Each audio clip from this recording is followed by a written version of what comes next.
Hello, PPCR 2020. This is Team 12, the Masterminds, and we will discuss case study 13, calculating the sample size for a Lyme disease trial. It was prepared by Professor Felipe Fregni. The main character for today's case study is Dr.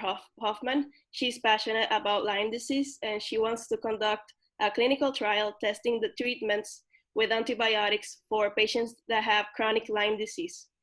She's facing this challenge, which is, should the follow-up trial she's now conducting be a small study or should it be a large clinical trial?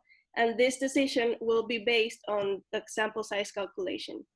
Professor Hoffman's concern is to estimate in advance the magnitude of the treatment effect.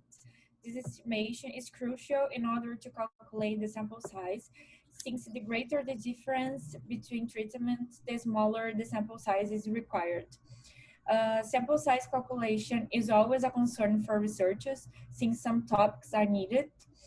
This calculation is really important in order to avoid overestimating or underestimating the sample size. This disease is presented in nearly 50 from every 100,000 in the Northeast coast in the United States. That's why the importance to do this in this kind of group. Further from that, from the symptoms that are resolved during the acute phase, we can have still residual symptoms as fatigue, arthralgias, and there are some studies that have proven that using antibiotics as part of the treatment in a prolonged phase can improve these symptoms.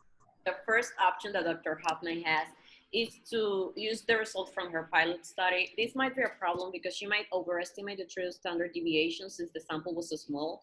This is a common problem which can be dangerous to estimate treatment effects, as such estimates may be unrealistic or biased because of the limited sample sizes, potentially misleading sample size calculations, particularly if the pilot study was done to see if there is likely to be treatment effect in the main study. So I don't think it is an appropriate choice in this case because she did the pilot study to estimate the treatment effect and not to calculate the sample size later on.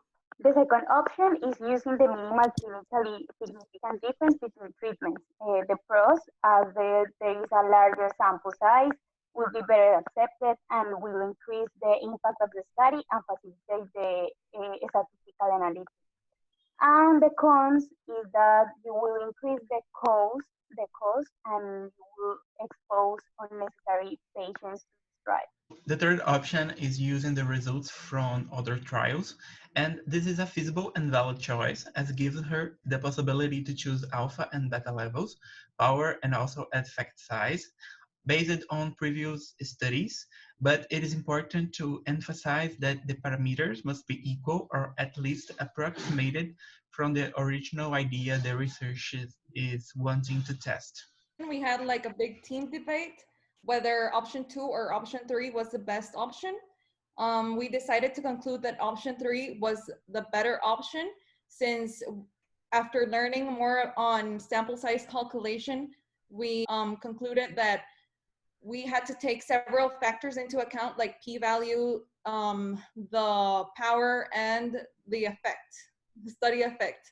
So basically, taking all these factors into account, we believe option 3 is the best option regarding statistical significance. And to follow up on this and to say some words why we decide against option number 2. In option number 2, we will increase by the increased number of participants the costs of the studies, and furthermore, we will maybe treat unnecessary patients. So that's the reason why we go with option number 3 as a team.